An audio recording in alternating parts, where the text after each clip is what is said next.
नमस्कार, ईटीवी के खास प्रोग्राम अधूरे ख्वाब में आपका स्वागत है। मैं हूं महफूज आलम। विधानसभा चुनाव की तैयारियां शुरू है।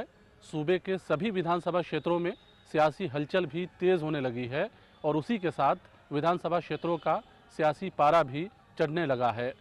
आज हम आपको लेकर आए हैं बेतिया। बात करेंगे बेतिया के हालात और अक़लियतों के मसले के बारे में। तो आइए हमारे ख़ास प्रोग्राम अधूरे ख्वाब में जानते हैं 9 विधानसभा क्षेत्र वाले इस ज़िले की क्या हालत है। चंपारण हिंदुस्तान का वो जगह जहां से महात्मा गांधी ने देश की आज़ादी की लड़ाई का चिराग रोशन किया।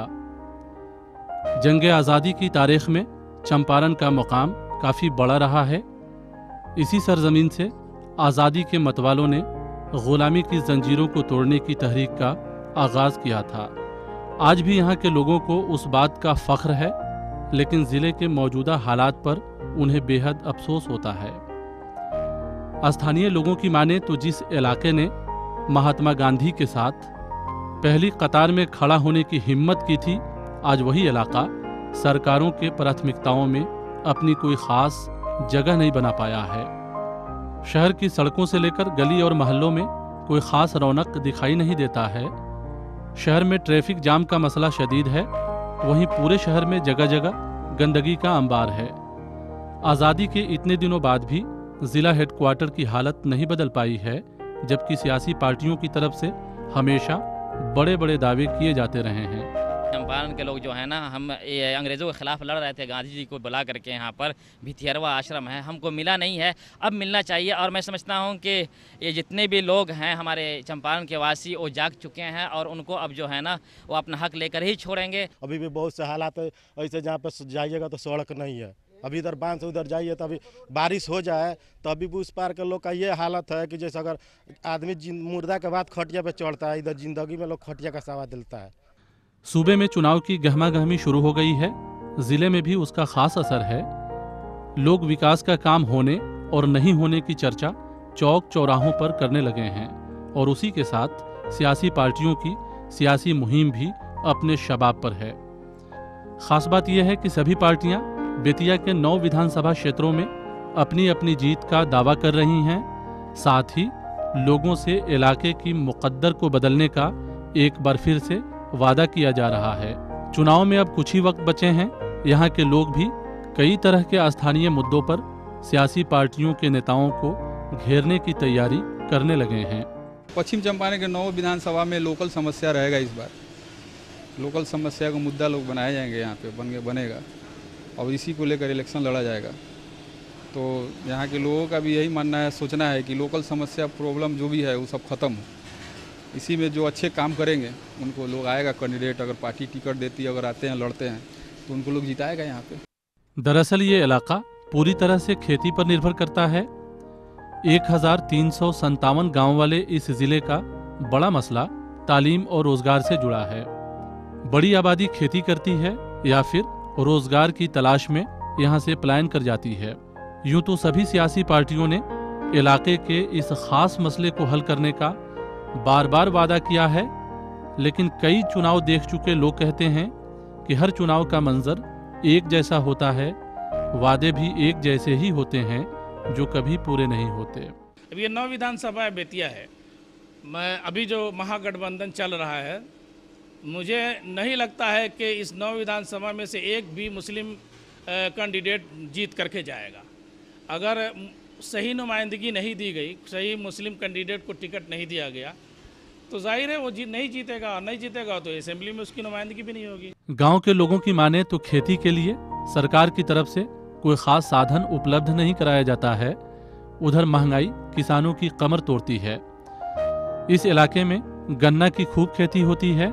कभी गन्ना की खेती यहाँ के ज्यादातर लोगों के लिए खुशियों का सामान मुहैया करती थी, लेकिन आज हालात बदल गए हैं। गन्ना का भाव हमने के किसान में से उससे कमाए के बा तो ओकर कोनो रेटे नहीं है। 150 के मिल में रेट टांग दिला। यहाँ खाद पानी या जितना चीज़ है, पब्लिक किसानों को जितना चीज़ है वो मिलती नहीं है टाइम पर। कुछ टाइम ब्लैक भाव में कोई भी कहीं से खरीद कर लाता है, अपना देता है। खेती के अलावा कोई दूसरा रोजगार नहीं है, लिहाजा लोग यहाँ से बाहर चले जाते हैं। नौजवान नस्ल खास तौर से पलायन करता है। तब जाकर घर का चूल्हा रोशन होता है। कई ऐसे लोग मिले जो विदेशों में मजदूरी करते हैं, लेकिन वहां जाकर भी उनकी हालत नहीं बदली है। ये नौजवान खाड़ी देशों में रहते हैं, जहां वो 20,000 रुपए की नौकरी करते हैं। 1 साल के करार पर बाहर जाते हैं और फिर लौट कर आते हैं तो दोबारा जाने में आम तौर पर 1 साल का वक्त लग जाता है। ऐसे में जो कमाते हैं उसे उन्हें कोई ख़ास फ़ायदा नहीं होता है। उनके मुताबिक अगर सरकार की तरफ से बेतिया में रोज़गार का साधन मुहैया कराया जाता तो ज़िले की तरक्की के साथ समाज की हालत में भी बदलाव मुमकिन था। हालांकि इस सिलसिले में वादे होते रहे हैं, लेकिन पहल अब तक नहीं की जा सकी है। अपने चंपारण में रह के कोई रोजगार करें, चंपारण नहीं में अपना कोई काम करके अपना दाल रोटी चला सकें। नहीं चलता है, इसके लिए हम लोग जाते हैं बाहर कमाते हैं। हम लोग अपना वही है काम बाहर से कमा करके लाते हैं, यहाँ खाते हैं। यहाँ कोई रोज़गार नहीं है। हम लोग को चाहिए कि यहाँ बेतिया में कोई अपना काम हो जिससे वहाँ करके हम अपना दाल रोटी चला सकें। हम लोग बाहर रहते हैं, विदेश में जाकर पैसा कमा के भेजते हैं तो कुछ घर का काम चलता है। यहाँ कोई उद्योग का काम नहीं है। आज़ादी के कई साल गुजरने के बाद भी लोगों की बुनियादी हालात में कोई बड़ा बदलाव नहीं आ सका है। ज़िले की कुछ सड़कों की हालत बदली है, तालीम में भी सुधार हुआ है, लेकिन रोज़गार का मसला आज भी सियासी पार्टियों के दावों की धज्जियां उड़ाता है। बहरहाल वक्त हो गया है ब्रेक का। ब्रेक के बाद फ़ौरन वापस आते हैं। ब्रेक के बाद एक बार फिर से आपका स्वागत है। हम बात कर रहे हैं बेतिया के हालात के बारे में। ज़िले की बड़ी आबादी कृषि पर निर्भर करती है या फिर रोज़गार के तलाश में यहाँ से पलायन कर जाती है। सूबे में होने वाले सभी चुनावों में महात्मा गांधी के कर्मभूमि रहे इस इलाके की तरक्की का नारा तो खूब दिया जाता रहा है, लेकिन लोगों के हालात कितने बदल सके हैं, देखिए लोग क्या कहते हैं। ज़िले में सड़कों की हालत बदली है, लेकिन रोज़गार बड़ा सवाल है। उसी के साथ तालीम का मसला भी कई इलाकों में बेहद संगीन है। बात अक़लियतों की हो तो तस्वीरें और भी खस्ताहाल है। 9 विधानसभा क्षेत्र वाले इस ज़िले में अक़लियतों की बड़ी आबादी है। ज़िले को अक़लियती ज़िला का दर्जा भी हासिल है, लेकिन अक़लियती स्कीमें लोगों के हालात को नहीं बदल सकी है। ये बेतिया का तिरवाह का इलाका है। आज़ादी के इतने दिनों बाद इस इलाके में ये सड़क कुछ महीने पहले तैयार हुई है और दोनों चंपारण को जोड़ने के लिए बूढ़ी गंडक नदी पर 40 करोड़ की लागत से ये पीपर पाती पुल तैयार हुआ है। उम्मीद है आने वाले वक्त में इन इलाकों के लोगों को सड़क और पुल से काफ़ी फायदा होगा। नदी के एक तरफ से दूसरी तरफ जाने में उन्हें 70 किलोमीटर का सफ़र करना पड़ता था। पुल बन जाने से अब इस पार से उस पार जाने में 70 मिनट का वक्त भी नहीं लगेगा। लोग सरकार की तारीफ करते हैं और उसी के साथ ये भी कहते हैं कि आज़ादी के बाद तरक्की के नाम पर उनके इलाके में सड़क और पुल के सिवा कुछ भी नहीं हुआ है। से मैंने हम लोग का बेतिया और मोतिहारी जाना पड़ता था तो 100 किलोमीटर फिर जाना पड़ता था। हाफ किलोमीटर ये पुल बन गया, बहुत ही इस मतलब बढ़िया चीज़ बना। हम लोग के ज़माने में हम लोग सोच भी नहीं पाते थे। नेता बहुत लोग आते थे और वादा कर कर चले जाते थे, लेकिन कुछ नहीं उसका फ़ायदा हम लोग का कुछ नहीं मिला था। लेकिन ये पुल बन गया, हम लोग का 100% फ़ायदा हो रहा है। इन इलाकों में तालीम का भी मसला है, न ही हाई स्कूल है और न मदरसे, जबकि तालीम के सिलसिले में काफ़ी जागरूकता आई है। ज़रा देखिए, बच्चों के पाँव में चप्पल नहीं है, लेकिन पढ़ने का जुनून ज़रूर है। स्कूल ड्रेस पहने बच्चे स्कूलों की दहलीज तक पहुंच रहे हैं। हालात बदलेंगे उसकी उम्मीद लोग करते हैं, बदलाव आया है उसकी चर्चा भी करते हैं, लेकिन रफ्तार काफ़ी सुस्त है, उसका गिला भी उन्हें है। यहाँ पर बिजली की भी सुविधा नहीं है। जो मिडिल स्कूल है, प्राइमरी स्कूल है, उसमें भी कोई पढ़ाई नहीं हो रही है। अभी थोड़ा सा भवाड़ी मिडिल स्कूल में थोड़ा सा पढ़ाई सही हो रहा है, उससे पहले नहीं होता। एजुकेशन के लिए हम लोगों के पास कुछ है ही नहीं है। एक मिडिल स्कूल है, वो भी उसमें भी सुचारू रूप से टीचर नहीं है। हाई स्कूल के लिए हम लोगों का नदी बूढ़ी गंडक उस पार जाना पड़ रहा है, नहीं तो 40-30 किलोमीटर 20 किलोमीटर सरिस्मा जाएंगे, नहीं बेतिया जाएंगे तो हाई स्कूल का एजुकेशन हम लोगों को मिलेगा। स्थानीय लोगों की माने तो बेतिया की सियासत बेतिया शहर को भी शहर जैसा बनाने में नाकाम रही है। चारों तरफ गंदगी का अंबार दिखाई देता है। ये लाल बाबू हैं, 50 साल की उम्र हो गई। 40 साल से लकड़ियों को काटकर बेतिया से जुड़े ऐतिहासिक धरोहर को मूर्ति का शक्ल देते गुजारा है। वो जहां बैठते हैं वहां सालों भर ऐसी ही गंदगी रहती है। सड़ांध और बदबू शहर के बीच में आम तौर पर देखने को मिलता है। खूबसूरत शहर बनाने का वादा हमेशा फाइलों में कैद दम तोड़ता रहा है। इस इलाके की सबसे बड़ी परेशानी है कि यहाँ नाला हर वर्ष बनता है, हमेशा सफाई होती है, लेकिन यहाँ प्रॉपरली पानी के निकास का कोई जरिया नहीं है। उधर जिले के 9 विधानसभा क्षेत्रों में अक़लियतों की आबादी इस तरह से है। वाल्मीकि नगर में 10.64%, रामनगर में 21.15%, नरकटियागंज में 30%, बगहा में 15.70%, लौरिया में 21%, नौतन में 19%, चनपटिया में 21%, बेतिया में 27% और सिकटा में 31%। जानकारों की माने तो जिले में अक़लियतों को सियासी हिस्सेदारी भी नहीं मिल पाती है। नतीजे के तौर पर अक़लियतों के विकास के नाम पर चलने वाली स्कीमें प्राथमिकताओं का हिस्सा नहीं बन पाती है। मुश्किलें तो बहुत हैं, यहाँ हॉस्पिटलें नहीं हैं, स्कूल नहीं है, बहुत बड़ा मुसलमानों का आबादी है, लगभग 2 दर्जन यहाँ गांव है। यहाँ हाई स्कूल नहीं है, बच्चों के पढ़ाने के साधन नहीं है, महिलाएं जो है तड़प तड़प के जान दे देती हैं, हॉस्पिटल नहीं है। 25 किलोमीटर हम लोगों का बेतिया पड़ता है, तो रास्ते में कितने मरीज मर जाते हैं। तो हम लोग आज़ादी के हर चीज़ से मुक्त हैं। दरअसल बेतिया में अक़लियतों के विकास के नाम पर MSDP की योजना समेत सूबाई हुकूमत की दर्जनों स्कीमें चलाई जा रही है।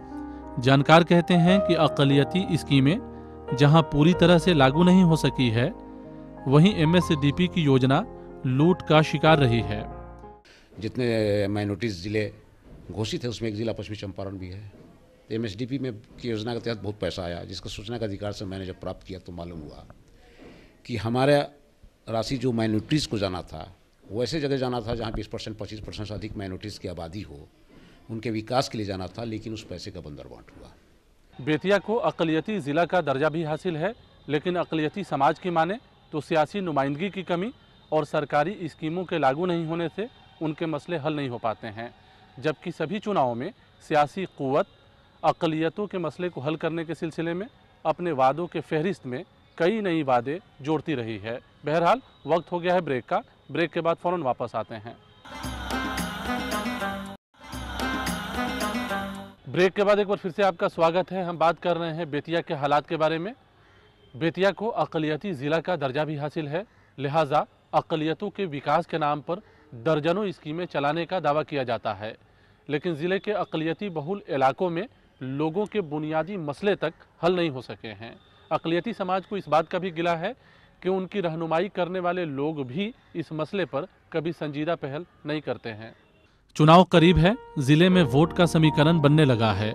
सभी सियासी पार्टियों के लोग लोगों के राब्ते में हैं और उन्हें एक बार फिर से खुश करने की हर मुमकिन कोशिश का आगाज हो चुका है।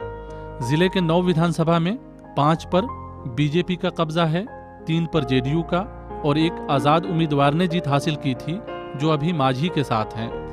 ऐसे में एनडीए 6 विधानसभा क्षेत्रों का नेतृत्व कर रहा है। सूबे में इस बार का सियासी समीकरण भी बदल चुका है।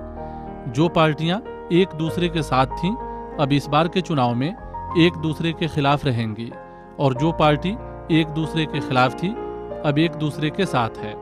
दावा करना हर आदमी का अपना काम है। हम लोगों का अभी पर्चा पर चर्चा कार्यक्रम लेकर के हर गांव में पार्टी के कार्यकर्ता, पार्टी के नेता लगभग चंपारण के सभी गांव तक पहुंच गए हैं।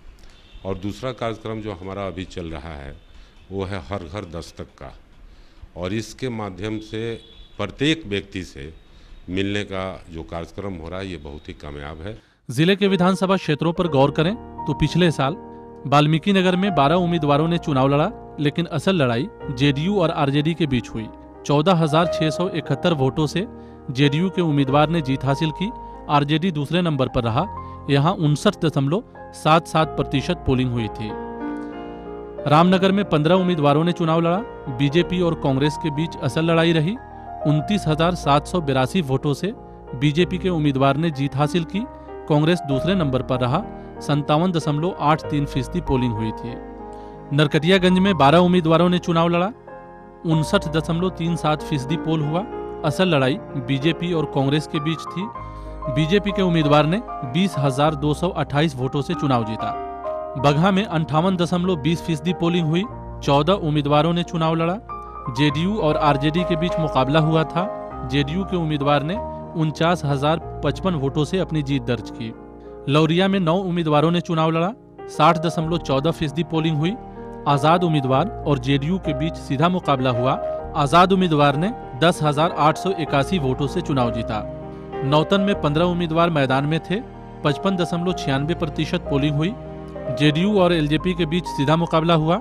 जेडीयू के उम्मीदवार ने 22,764 वोटों से चुनाव जीता। दूसरे नंबर पर एलजेपी रहा।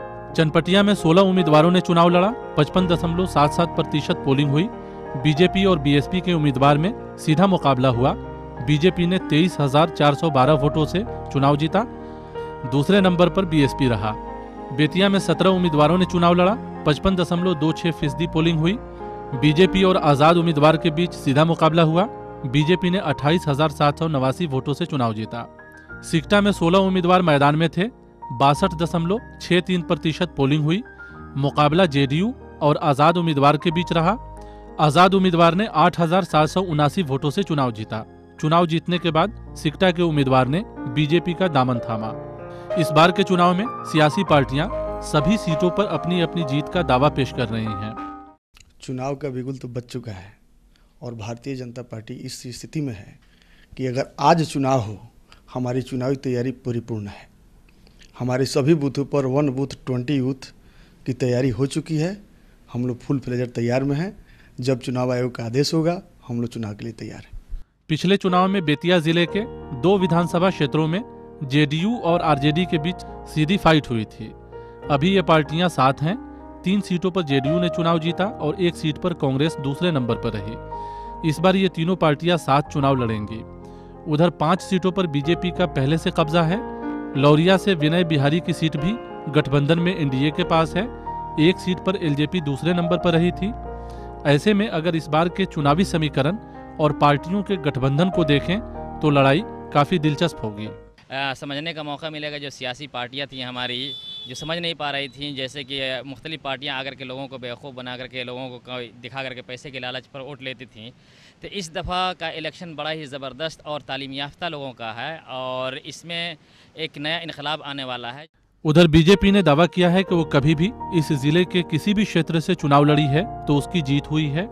इस बार भी उनकी तैयारी अपने आखिरी मरहले में है। लोकसभा चुनाव में हमने बहुत अच्छा प्रदर्शन बूथ लेवल तक किया है और सबसे बड़ी बात है कि चुनावी तैयारियों के सिलसिले में आप यहाँ आए हैं, चुनाव आयोग के यहाँ के कार्यालय से भी पता कर सकते हैं कि बूथ लेवल तक की बीएलओ का गठन इस ज़िले में अगर किसी ने 90% किया है तो वो भारतीय जनता पार्टी ने किया है। जेडीयू नेता असलम खान कहते हैं कि इस बार महागठबंधन बना है और उनके गठबंधन को जिले के सभी सीटों पर फायदा होगा। इस बार चंपारण के 9 सीट पर महागठबंधन का निश्चित रूप से जीत होगा। हम आपको आश्वस्त करते हैं। चूँकि अभी जो हमारा कम्बिनेशन का वोट है, कम्बिनेशन का वोट कहीं जाने वाला नहीं है। पिछले चुनाव में आरजेडी को इस जिले से एक भी सीट हासिल नहीं हुई थी। गठबंधन से आरजेडी नेता खुश हैं। उन्हें भी यकीन है कि इस बार के चुनाव में पार्टी जीत हासिल करेगी। 95 के दौर में 9 विधानसभा सीट पे हम लोग चुनाव जीते थे और अच्छे वोट से जीते थे। धीरे धीरे कुछ आपस में कलह के चलते कुछ कमी आई, जिसकी वजह से आज के डेट में हम लोग का एक भी सीट यहाँ नहीं है। लेकिन जब से ये गठबंधन हुआ हम लोग काफ़ी मजबूत हुए हैं और हर जाति तबका में, अति पिछड़ा समाज हो, मुसलमान हो, अकलियत समाज में या अगड़ी जाति के भी लोगों में, राजद, जदयू, गठबंधन, कांग्रेस जो हम लोग के साथ है, काफ़ी मजबूत हुए हैं और इस बार निश्चित रूप से सभी सीटों पे हम लोग चुनाव जीतेंगे। उधर कांग्रेस के मुताबिक ये इलाका हमेशा कांग्रेस पार्टी का रहा है और इस बार पार्टी का प्रदर्शन काफ़ी अच्छा रहेगा। महागठबंधन के पास वोट के हिसाब से सबसे ज़्यादा वोट भाजपा से ज़्यादा वोट महागठबंधन के पास है। रही कैंडिडेट की बात तो कांग्रेस पार्टी यहाँ पर 4 सीटों का दावा कर रही है। बेतिया, चनपटिया, नरकटियागंज और रामनगर, और चारों विधानसभा में बूथ लेवल कमेटी हम लोग बना चुके हैं। हम लोग पंचायत अध्यक्ष बना दिए हैं और सारे कार्रवाई हम लोगों को सुचारू रूप से चल रही है कि ताकि अगर कैंडिडेट हम लोग का डिक्लेयर हो जाएंगे तो उनको किसी तरह की कोई कमी नहीं होगी और सीट हम लोग निकाल लेंगे अपना। जानकारों के मुताबिक सभी सियासी पार्टियां अपनी अपनी जीत का दावा जरूर कर रही हैं, लेकिन ऊंट किस करवट बैठेगा देखना अभी बाकी है। लेकिन फिलहाल सीटों के तालमेल को लेकर भी एक सियासत होनी बाकी है। देखना है इस मसले से सियासी पार्टियां कैसे निपटती हैं। इसलिए भी कि कई लोग चुनाव लड़ने की तैयारी में मसरूफ हैं। अगर उन्हें टिकट नहीं मिला तो वो अपने गठबंधन को समर्थन करेंगे या दूसरे गठबंधन को, कहना मुश्किल है। चुनाव का मौसम है तो जाहिर है सभी सियासी पार्टियों के अपने अपने दावे हैं और अपने अपने तर्क हैं। सभी सियासी पार्टियां जिले के सभी सीटों पर अपनी अपनी जीत का दावा ठोक रही हैं। देखना है किस पार्टी के नसीब में कौन से विधानसभा क्षेत्र का कमान आता है। बहरहाल वक्त हो गया है आपसे रुखसत लेने का। अगले हफ्ते किसी नए मुद्दे के साथ आपसे फिर मुलाकात होगी। अगर आप इस प्रोग्राम के बारे में अपना कुछ सुझाव देना चाहते हो तो हमें ईमेल कीजिए। हमारा ईमेल एड्रेस है ak@etb.co.in।